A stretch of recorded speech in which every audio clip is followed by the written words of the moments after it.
All righty, we are live. Good evening, ladies and gentlemen. Welcome to another live stream with Melanated Council of Gang. I am here with Jen Perelman. Did I pronounce your last name right? Perelman. Sweet. Here with Jen Perelman, representing Florida's 23rd District. Woo! So we're going to pretty much take a few moments of your time to kind of talk about your campaign, what you're trying to bring to the people in Florida, and pretty much just have a conversation, get to know who you are and your policies, and go from there. Sure. Sounds great. Thank you so much for inviting me on. Not a problem. Not a problem. So the most important thing is we understand that you're going against Debbie Wasserman. Schultz. Wasserman Schultz. Pardon me. But let's kind of take back. What is she like? You know, what she's been doing down in Florida, and why did you decide to run? And I want to preface this with, I generally do like to mostly talk about like us and what we're doing and not so much focus on her. But Debbie is known nationwide because she was the head of the DNC in 2016 when it came out with the emails that they had cheated Bernie. And really, she was underhandedly working for Hillary as the chair of the DNC. And there's been other scandals involving her and all that stuff. But really what it comes down to is just the corporate nature of everything about her. She is completely corporate, special interest, bought, paid for, run. And so it isn't even so much my policies versus her policies. This is the thing that's so interesting. Like, people have said, are you going to debate her? And to me, it would be like debating a flat earther. I really don't see the point. It isn't about policy. That's not what this is about. She does not do what the majority of people want done. Whether or not she agrees with it or I agree with it, most people support single payer Medicare for all. She won't do it. Now, is it because she doesn't believe in it? Or is it because she's on the, takes money from big pharma and private insurance industry? Who knows, right? But there's this massive appearance of impropriety with her, wherein she is not adequately representing what most people want. And that's really what this is about. All righty. So now we got that out the way. Now we're going to pretty much, we're going to focus on you and, describe to the people why you decided to run, and pretty much, let them hear from you. I like to say, hear out the horse's mouth of why you want to run and what you're trying to bring to the people in the 23rd District. So primarily, I didn't really ever have any ambition of, I have no career aspiration of being a congressperson, right? Our whole campaign is based on the premise that representation is a term of service and not a career. So let's put that out there. So I've never had like some lifelong dream about being in politics. I'm not a politician. I'm just a mom. I'm a lawyer. I have a background in journalism, marketing, and law. So I'm very aware of policy issues. I understand things really well. I'm in a position where I'm capable of doing this. I was asked to do this. I think that really it is sort of like a call for service, but there is a very strong contingent of people that do not feel like they're being properly represented. Right. And so what the problem is that in our district, it's very gerrymandered. I don't know, where are you located? I'm in Michigan. Okay. I'm in Michigan. So our district, I don't know if you know what it looks like or what the shape of it is, but it's so gerrymandered. It's a safe blue seat, and we have closed primaries. So essentially, the only way to unseat somebody is in a closed primary in Florida in August, when it's our lowest population. And that was even pre-COVID, right? So they're so insulated and they're stuck in these seats. And so really what this is about is that in 2018, the timing of it was that we noticed that some non-corporate candidates were able to break through. And it seemed like almost like a perfect storm of opportunity, really. So it isn't a lifelong ambition of mine. I have no desire to stay there for the duration. I support term limits wholeheartedly. And really, it's just about bringing this seat back to what the people want and to the people. And my preference would be to mentor somebody younger to be taking this on. Actually, I think everybody in Congress should be mentoring the next generation of leaders. Let's ask ourselves why they're not doing that.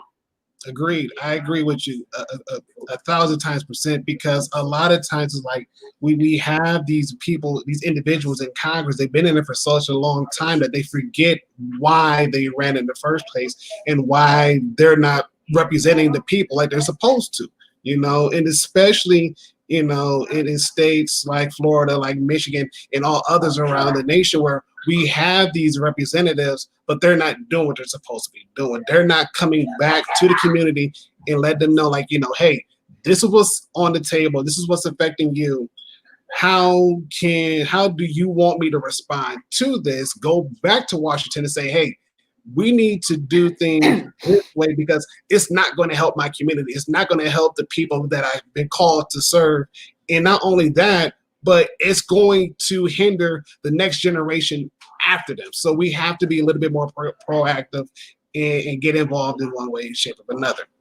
Cool.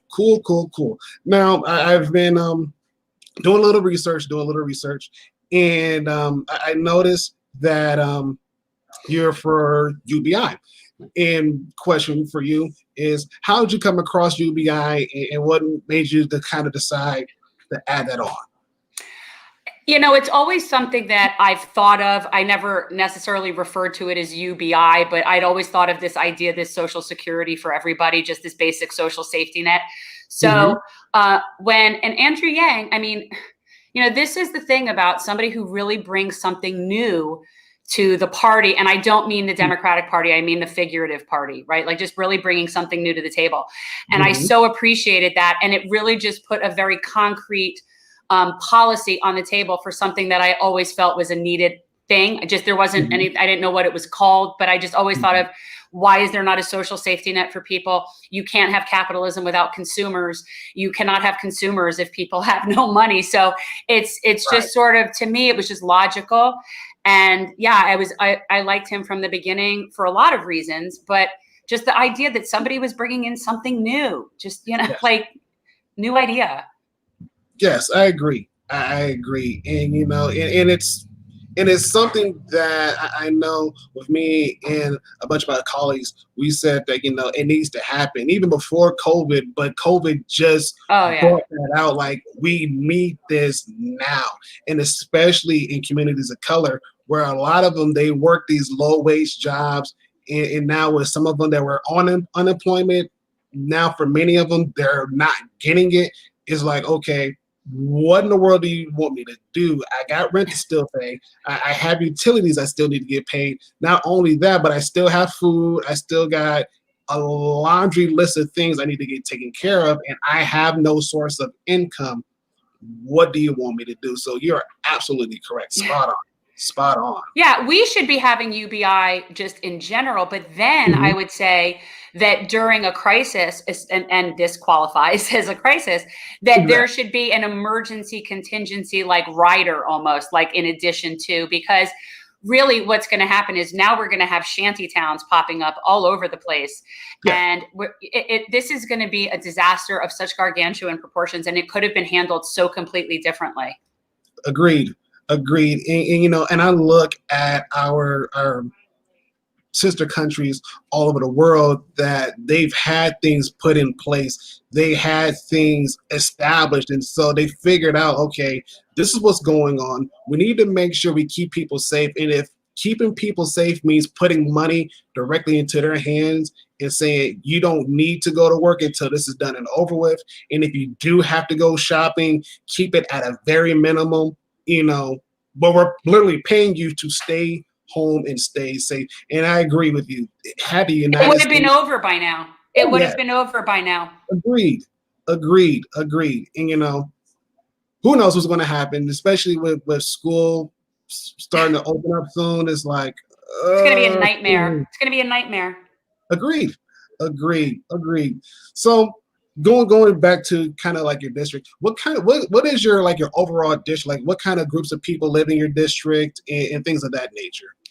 So our district, like I said, it's very gerrymandered. It's a very safe blue seat. That being said, it is much more of a Biden blue than a Bernie blue. And it's a very interesting combination. So we have a lot of older Jewish voters. There's a very, very big Jewish population in South Florida, and there's a very big old population in South Florida. So we have older Jewish voters, and those tend to be what we call our super voters. Most of them have probably already voted because they got their mail-ins, they mailed them in immediately. Like, these are their super voters, they're voting. That's just how it is. but there are so many other communities in our district that are just so much more forgotten and disenfranchised that they just don't normally participate. Yep. So we've been really focusing on bringing in the people that, quite honestly, are the people that we would represent anyway. So we have been really working in more of the vulnerable neighborhoods and really reaching out to, we have a very sizable Black community. We have a very sizable Latino community, and not only just a sizable Latino community, but an extremely diverse Latino community. I mean, we're talking everywhere from the Dominican Republic to Peru to, I mean, you've got Mexico, Cuba, Puerto Rico. I mean, it's very diverse.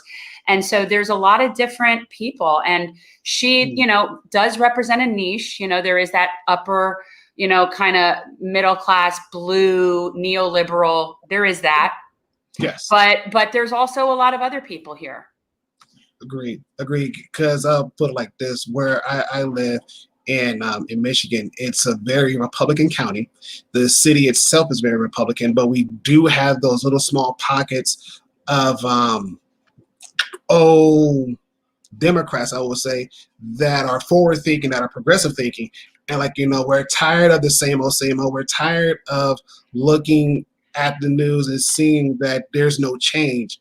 We need to do something about it. We need to get a hold of these seats and do something about it so that change can come and will come, and that it will be lasting for those generations. And especially, you know, here, it's like we don't have a really big size as far as a Black community goes. We don't have a big size, but it's there. We don't have a huge Latino community, but again, it's there. And so trying to get them to come out and vote and to understand, like, you know, hey, your vote counts. And if you don't come out and vote, it's still going to be deep red. It's still not going to change.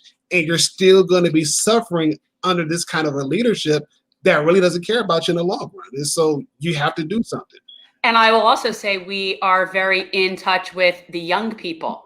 So no one under 45 is really a supporter of hers. So most of my volunteers have like this army of kids. I mean, high school, college. I mean, they are all, and so it's very generational as well. So all the young people, I've got so many people that are voting for the first time, high school people that are volunteering for me. So, you know, I think things are shifting. Agreed. Because even I know me myself, I'm pretty much wrapped up in the local Democratic Party headquarters here in St. Joseph County. And so when I came in, they're like, wow, okay, so we have a young Black guy in there. But when I told them the things that I know about what's going on and how things should change, that kind of pricked their ears up, like, okay, now we got somebody that's well educated that can go into this community and get some things rolling. Why not give it a shot and let's see where it goes? And so I agree that the more education we put out there, the better people will be. And especially when it comes to races like yours, you know, it's very much needed. It's very much key, especially if they want change. You got to go out there and get it. It's not going to come to you on a silver platter. Power concedes nothing. Exactly. So, okay, we're going to switch gears just a little bit. I know that you're saying that you have a sizable size of Blacks and a sizable size of Latinos and everything else. And I noticed that you were talking about your criminal justice reform. Just want to kind of get like a bigger idea of what kind of changes you want to implement in your community, especially in your district, in regards to the criminal justice reform. So most of those issues, as I'm sure you know, are when you talk about policing and reforming that, it's state issues, right? It's states that govern over the municipalities and stuff. But when you get into who's funding this and where the money is coming from, that's where you have control from a federal standpoint, right? So I think, and I support the Campaign Zero reforms. I don't know if you're familiar with the Campaign Zero policing reforms. Should check that out. Check out Campaign Zero, because it really categorizes it exactly well, like everything from Citizen Oversight Council to ending qualified immunity. And like, there's a bunch of different things that need to happen. But Right. But more than that, and at the bigger level and the more like nefarious part of this is that we have a for-profit criminal justice system. And we have for-profit policing and for-profit corrections. So as long as there is a profit motive in criminal justice, you're going to see it very skewed, and the most vulnerable, susceptible people are going to be Black and brown bodies, because that is who is easiest to round up. That is who lacks the resources, the support network, and the education. And so that is who it is easy to inflict as your bodies to fill up your prisons. So first and foremost, we need to make the prison industry cannot be a for-profit industry. We have to abolish the profit motive completely out of corrections. And that includes all contractors, everything having to do with the prison industrial complex. That will also trickle down. If you're not giving people an incentive to arrest, why don't we give them an incentive to solve open cases? So when people talk about defunding the police, I like to say it like this. We're not getting rid of law enforcement. We still, look, you know how many open cases and untested rape kits? We have certain crimes that have less than a 20% solve rate. I would like my law enforcement to be working on those things, not patrolling the streets and trying to find problems. There is a very big difference look, if there's somebody out killing people, I would like law enforcement to get involved in that. You know, like there are things where we do need that. But we don't need people patrolling our citizenry, looking for people to arrest in order to fill up the complex. So we need to get rid of the profit motive. We need to decriminalize marijuana. We need to release, expunge, and commute everybody who's incarcerated for nonviolent drug offenses. And we need to shift over to personally, to me, no drugs are criminal. To me personally, I think that it's really a health issue than a criminal issue. Correct. But at a minimum, decriminalize marijuana. But anybody who is currently incarcerated for a nonviolent drug offense needs to be let go. It's that simple. This is outrageous. And if there wasn't a profit motive, we wouldn't be seeing this. Agreed. I agree with you totally, because of the fact that it's easier to put somebody in jail versus take the necessary time to figure out why is this happening? What is going on? Let's get this person some counseling so it does not happen again. I was, before this live stream, I was watching another live stream with Erica and Megan. They're both from the Yang Gang. And the one thing that stood out the most was this, and what they said was true. They said that most people don't have time to figure out what's wrong with the next person, that they don't have time to figure out how can I help you to become better and take a risk into solving that issue. And so I feel as though with these elected officials, especially our sheriffs, the prosecutors, they want to do a quick fix all, but not necessarily solve the root problem, which is presented in itself anyways. So, look, this is, it isn't even as basic as, yes, with desperation comes crime, because it does. That's a matter of fact. This isn't necessarily a criminal element of people. There will always be a criminal element of people. That's not what we're talking about. But when you've got people that are desperate, because I got to tell you, if I had no means of feeding my kid, I don't know what I would do. And I'm not a criminal element person that would seek to do harm or seek to, so we're in desperate times. And people, honestly, in addition to that, when you have people that are just struggling to make ends meet, working 3 jobs, driving an Uber, and they can't afford to live, they cannot be concerned about other people.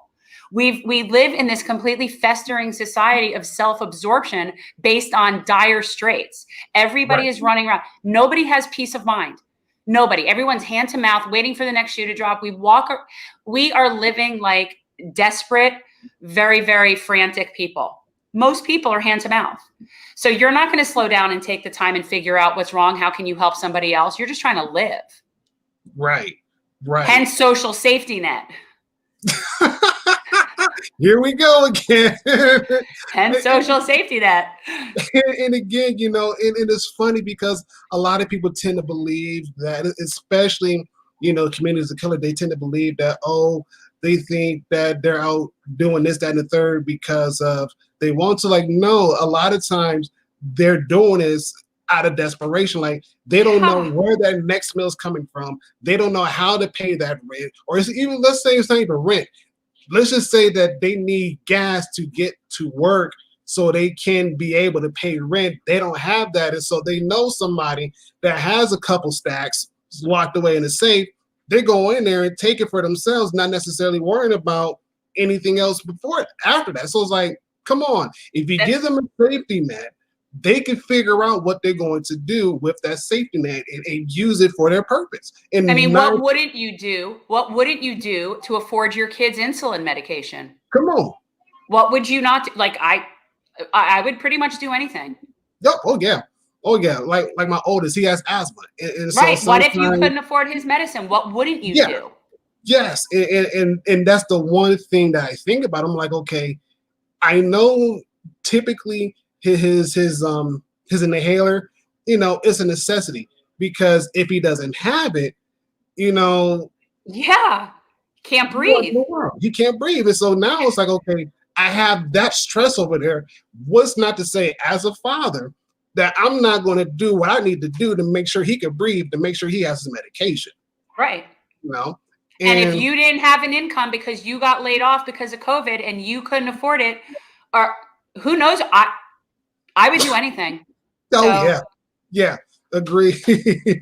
Agreed. And people are desperate, and people have no peace of mind. And I think, this is where I kind of get a little bit Marianne Williamson on you, but it's like that lack of mental peace is truly the source of most of the problems that we have. Right. It really is. Because if people were at peace, if people were just okay and they felt like their basic needs were met and they weren't running around desperate, if people were really just okay, think about how much better people would treat each other. It would be transformative. And that is part of what UBI does. Agreed. Yes, entirely. It again, like you said, it creates that safety net. It gives that family that foundation to be able to do what is necessary. And as Andrew said, it gets that boot off their neck, and so they can breathe, they can make the proper decisions and be able to utilize that money best for their family. Yeah. Totally right. Yes. I'm gonna scroll back up because somebody asked a good question. And it's from Stefano. He asks, Jen, would you support term limits as a senator? And if so, how long? Yes, I do support term limits. I support term limits for everyone.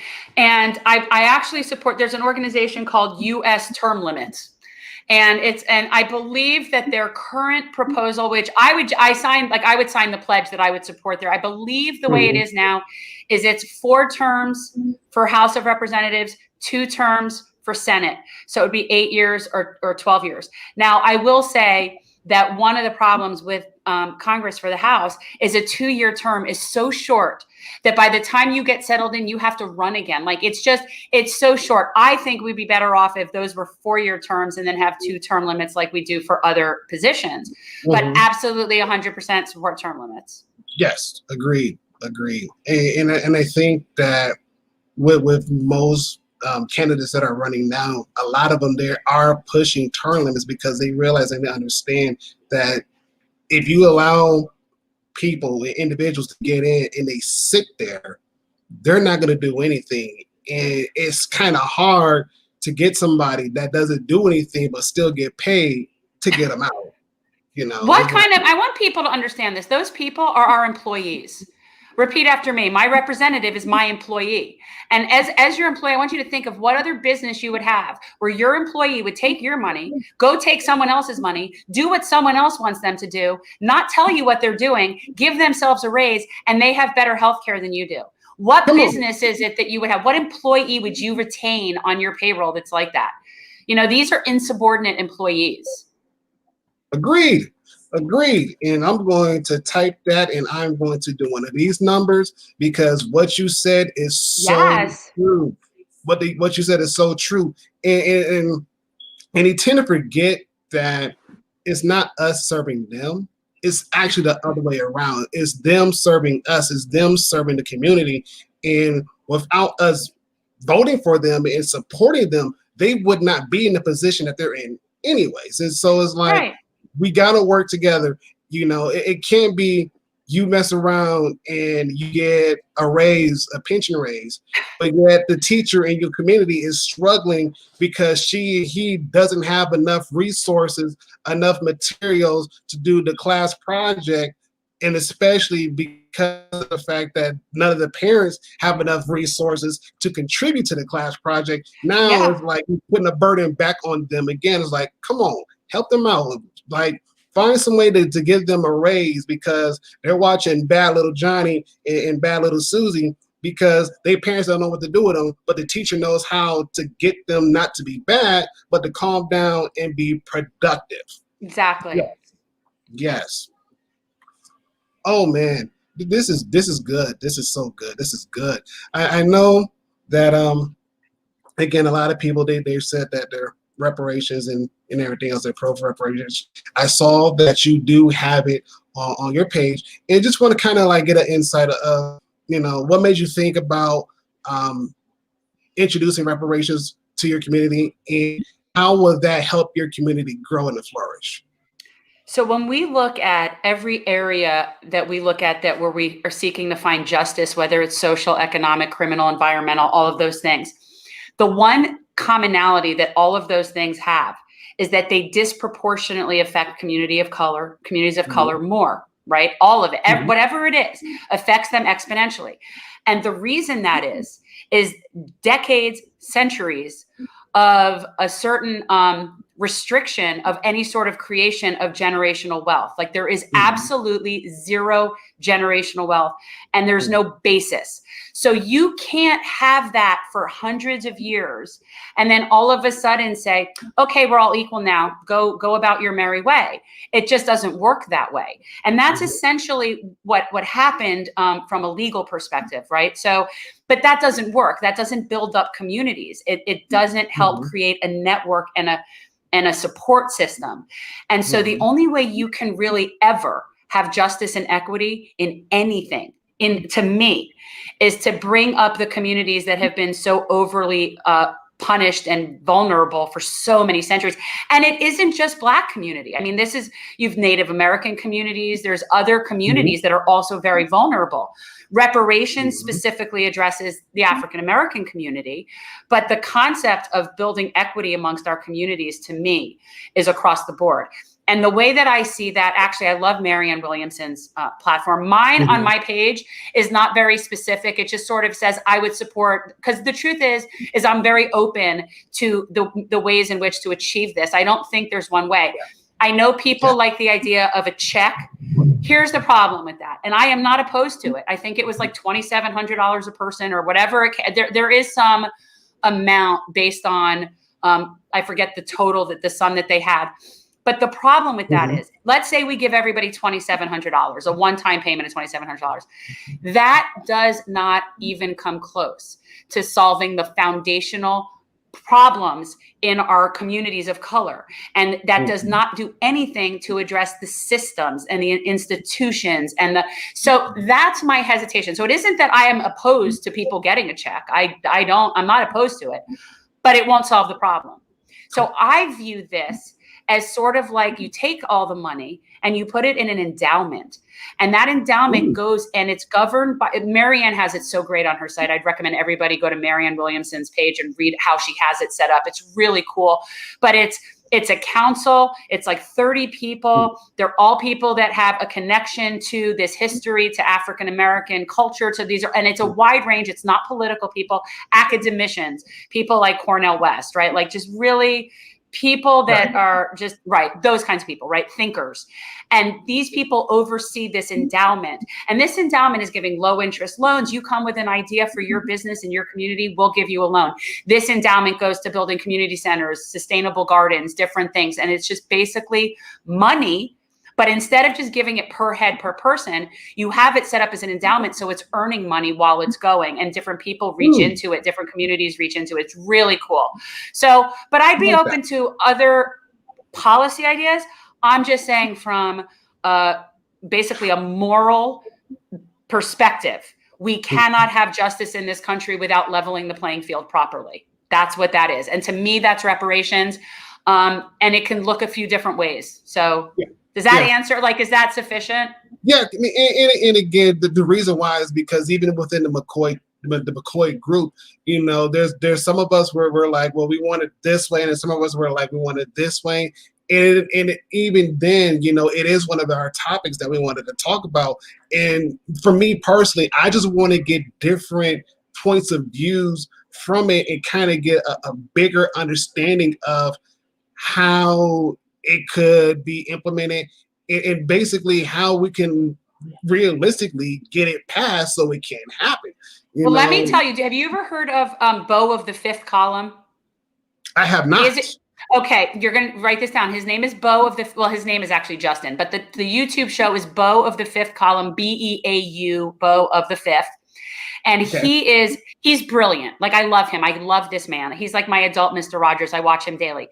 Look up his episode that he did on reparations and how he explained how you could take like an endowment. And this was before I even saw Marianne's idea, and create something that basically benefits the entire collective. And he just did a great thing about explaining how the loans would work and how the money would build up on itself and how it would feed the community. And it was just it was really cool. And then I saw Marianne's plan and it sort of came together for me like that. But Justin is his name, and he did an amazing talk on reparations. And in fact, I think someone else went and asked him to redo it, and he even did like a follow-up on it. Nice. Stefano, he asked another question, and I don't know what's going on. A lot of these questions, they're coming in delayed, and so I know the chat, they're shooting off questions, and it's like after some time, I'm just now getting them. But Stefano, are you usually pro-union, yet the police unions have made it more difficult to prosecute with any policy? I could talk about unions with you all day. I was having a very interesting, aggravating situation with unions just today as we speak. I am not always pro-union. I'm always pro-labor. And there is a very big difference between those two things. Unions, like any other organization or any other hierarchy, often works to the basically the benefit of the people at the top to the expense of the people at the bottom of their group. So unions are really no different than that. And I don't even think police should be unions. That to me is a completely separate thing. I do not take any police union PAC money. I never would take police union PAC money. And it's just, we need to end qualified immunity, and they need to actually be held financially accountable for their human rights violations. I think that when they have civil rights violations, that money should come out of their pensions and not out of taxpayer dollars. So they wouldn't, trust me, the police PACs, they're not offering me their money or their endorsement, I can assure you. I am not the person that they want to see. There you go. We did get Ironworkers endorsement. We did get the endorsement of the Ironworkers. I am for working people. I am for people having health care and a living wage. I am for people having a life with dignity. And you cannot do that and serve corporate interests at the same time. Nice. And I think, I forgot who I was talking to, but this election cycle, it really shows that a lot of people are thinking about things and the ways how to become more proactive in their community. I think it might have been Jeannie in our last stream where we were talking about how, the races that are going on now is literally prepping people up for the races for 2022, for 2024, because if we see them being able to carry that momentum through for the next few election cycles, that's stopping nobody from really running, because we see if they've had success and they're winning because of bringing new, fresh ideas to the table and not keep using the same old ones thinking it's going to work, and it has not worked for years and years and years. It's like, bring something new to the table, bring something that will get people excited to support you. And I think that's the key as far as these candidates are winning. And not only that, but because of the fact, like I said, it's new. It's like, I never thought about that before. I never thought about I could get a check because of my data being used without my permission. I never thought about that, everybody should have Medicare for all, and not wait till I get up to retirement age. But no, it should cover everybody, Yes. And it's like, why have we not come to these decisions years ago, and why is it just coming out now? Well, we know why. I mean, it's profitable. There's a lot of money that's been made and siphoned out of our system, and they're going to take every last cent before they convert it over. And make no mistake, we will have a single payer system. We are heading towards a Medicare for all system. The majority of people want it, and the people that are fighting it, quite honestly, are dying off because it's an older generation. There's a huge generational divide. We will have Medicare for all. The only question is how much money can the private sector siphon out of it and steal from us before we get it? And that's what they're all scrambling to do, is preserve their last dollar for them and their cronies. And the pharmaceutical industry executives and all those people. That's all it is. Oh, yeah. Oh, man, big pharma. I think me and my wife, we talked about that. We're like, why is it that when back in the day, a lot of people did the old wives' tales and get them cured based off the land, and it worked. Why is it now big pharma is using that same exact thing, adding a little bit more chemicals into it, presented to the market and saying, bam, here you go. And now you got a lot more people that are diagnosed with things that they really didn't have, and they're getting rich off of it. It's like, come on. What happened to common sense? What happened to, if you're sick, stay home and get some rest? Things of that nature. Well, we would have to have paid sick leave in order to have that, and we don't have that either. So when your employees don't have paid sick leave, they're going to work sick, which is why you have a COVID pandemic that will be handled the worst possible way in this country than any other country. Agreed. Oh, man, agreed. I mean, talking to you, it seems like I'm having a conversation with myself, because I've had these conversations with multiple people, and I'm thinking to myself, like, I'm crazy, but it's like, oh my God. It's common sense. It's just common sense. Hi, Kevin. Hey, Kevin. There's been people jumping in, like I said, in the chat. I know if you guys watch this rerun, I think that's my kid. Yep, that's my kid there. He's watching. Hi, Jeremiah. And so, again, a lot of these questions and comments you guys are bringing in, we're just now seeing them. And so we're going to do the best we can to kind of answer them. And I know, Jen, I don't want to take up too much of your time, because you've been great. I mean, a lot of the things that you said, it's great to hear, and especially for the things that you're going to do for the district of the 23rd district in Florida. So, chat, listen up. Couple things in the description box down below. There's a link to donate to Jen's campaign. If you guys can and will, please donate to her campaign, and make sure that she has those funds, those resources needed to keep going on in her campaign. Because when is your primary again? August 18th, and we actually have started early voting in part of our district, because we cover 2 counties. So the Miami-Dade portion started early voting. We start early voting on Saturday here in Broward. And absentee ballots have already been out for a while. So some people have already been voting. So yeah, we need money. We need phone bankers. People can sign up at jen2020.com. And also really important is follow, like, share social media, JenFL23 on Instagram and Twitter. Yes. But yeah, we need money. I mean, it's she's a corporate monolith. Yeah. And you guys, I've taken a class on how to run a campaign. There's nothing wrong with giving money to the candidates, especially if you have someone that's willing to fight for you, that's willing to go toe to toe with some of these older generation of candidates and say, listen, you're not doing what you need to do for this community. I'm going to step in and I'm going to help them. So if you guys can donate to her campaign, also down in the description box, I also put a link for her volunteer page. So if you guys want to volunteer for phone banking, text banking, whatever the case may be, even canvassing, go ahead and help her out desperately, because again, August 18th is not far away. It's really close. Also, if you know anybody in district that wants to host a yard sign, please reach out to Jen at jen2020.com, and we will deliver a yard sign. And really canvassing locally, if there's anybody who wants to help. We're doing socially distant mass canvassing and mostly just dropping door hangers. There you go. So you guys, you have multiple ways of getting involved. And again, this is a candidate that a lot of people, even myself, I feel passionate about it. Like, go for it, do what you got to do. You guys show that support and everything else. Let's see, got one more question for Stefano. Stefano's on the roll. Stefano's been on the roll. Here you go. Yeah. Okay. So but this happened, just to be very clear, this happened post 9/11. This actually really started back with W. Trump just takes it to the next level. And quite honestly, he's just more vocal and blatant and crude about it. But the AUMF and the power that was taken away from Congress as far as military action specifically happened long before Trump. In fact, Trump is the first president we've had since Jimmy Carter that hasn't started a war.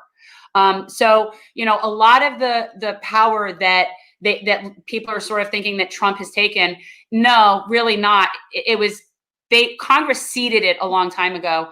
And they keep doing it every time they reauthorize the Patriot Act, which you might want to find out, if your representative is reauthorizing the Patriot Act, because if you want to talk about the executive branch and Big Brother taking over your 4th, 5th, and 6th Amendment rights, things like the Department of Homeland Security and ICE and all these excessive powers of the executive branch, yes, that needs to be taken back into control. I don't think we should need ICE. We did fine without ICE for many, many, many generations. It is an unnecessary Gestapo that is just basically used to police poor people that are just desperately trying to come here for a better life. Like, talk about punching down. Like, how disgusting is that? You know what I mean? And then that whole mentality disgusts me to no end. Yeah. You know what I'm saying? Yeah. And especially because, if you think about it, at the end of the day, they're still humans. They still have basic human rights just as much as the next person is. So it's like, come on now, where's the compassion at? Where's the love? Where's the common sense thinking of, okay, they're leaving their home country for whatever reason. No, they're not all criminals. No, they're not all rapists. Some of them just want to get away from all of that negativity and make sure their kids have a chance to actually not only live, survive, thrive, be successful, and make something better out of themselves. Like, give them a chance, give them an opportunity to do so. And it's like, for Americans who pride on being free and brave, and yet we don't show that same compassion to our neighbors to the South. Come on, you guys. It's to everybody, but what's really just so messed up about it is the same profit institution that handles corrections. That's who's handling immigration detention. So there is a huge profit motive per person to keep them in these detention centers, and they do it for indefinite periods of time. And a lot of these people are not given translators. They're not given any nothing. And because they're not citizens, they don't really have rights.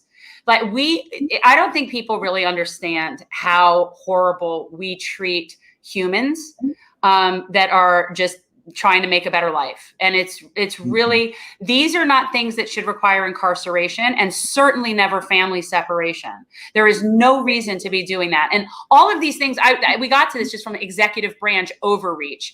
And so, yeah, I do think Congress needs to assert itself and stop funding things like giving Trump an additional $50 billion to the Department of Homeland Security last week, which Debbie Wasserman Schultz was one of 30 Democrats last week during a primary that just voted to give him an additional $50 billion for the Department of Homeland Security. That's what we're dealing with. And so it is sad that it's Democrats that are supporting this when they should be saying, no way, that's a no-fly zone, And so we got to find out if there's a link. We got to find out that link, and so that way we can, as citizens of the United States, keep our congressional members accountable, hold them accountable. Why are you doing this? Why are you doing it? How come you're supporting this? What's the reason behind this? Get them transparency. Exactly. I know. Exactly. I'm getting tongue tied because it's like my brain is working 1,000 times a minute, but I know what I want to say. It's just a simple fact of I know, it's crazy. But sometimes I think we should have congressional representatives wearing body cameras when they're talking to lobbyists. It's funny. There was this one suggestion I had heard a while ago about lobbyists wearing body cameras. And that really bothered me because those are private workers in private businesses. They don't owe us anything. The only people that owe us something are our congressional representatives. If anybody's going to be wearing a body camera, it should be on them, not on you work for Philip Morris or Marlboro and you're lobbying for, that's all right. I don't like your product, but you don't work for me. My representative works for me. So I need to know what they're doing. Exactly. So the idea of putting body cams on lobbyists is really offensive. And I also just completely reject blaming lobbyists. It's not their fault that we accept their money. Exactly. There is a word called no that sometimes our congressional members don't know how to say, but if they do say it, it's for the wrong thing at the wrong time. It's like, come on, help us out. All righty. So chat, we're going to try to wrap this thing up. Okay. Small Potatoes, he had a question. I think you may have answered it, but he just wants to ask it again. Oh, why about UBI? Yeah, we talked about it in the beginning. Really, it comes down to, I have this premise that everybody is entitled to a social safety net of existence, right? Like everybody's entitled to basic things like housing and healthcare and an education and things that make our society a better place for everybody, right? That's the nature of that collective, But so, when you talk about a social safety net, UBI is one of the best ways to get there. I mean, it could be, like I said, I'm very open to different policy concepts, and I never necessarily refer to it as UBI, but I've always had a thought that there should be, and my campaign manager and I have always sort of referred to it as social security for everybody. I mean, you can call it whatever, but this premise of a social safety net. And so that's very important to me. And we talked about how it is important in order for us to have consumers, that there needs to be an influx in people's working, in their disposable income. So this is, it's just, there's a myriad of reasons, but it's just the way to go. Right. Agreed. All right, everybody. Jen, do you have any final words you want to leave us with? Any words of wisdom? No, I love me the Yang Gang. You guys are the best. I mean, honestly, the Yang Gang has been more supportive to us in many ways than any of our own, groups like the Bernie groups or any of our local progressive groups or any of our, we're getting so much more love from Andrew Yang and his ilk, and it's been really, really amazing. So we very much appreciate it. We love it. And, I think that it's great because we're all on the same page with just commonsensical things. And it's just, it makes sense. Agreed. So, Jen 2020. Jen 2020. You guys, again, like I said, donate. The link is down in the description below. Donate. And if you can't donate, but you could donate your time, please volunteer. That link is down below. Again, you guys, it's been awesome. It's been great. Jen, we love you. We wish you the best of luck. Thank you so much. I appreciate it. You're welcome. All right, gang, we are out. We'll catch you next time. Bye, all. Bye.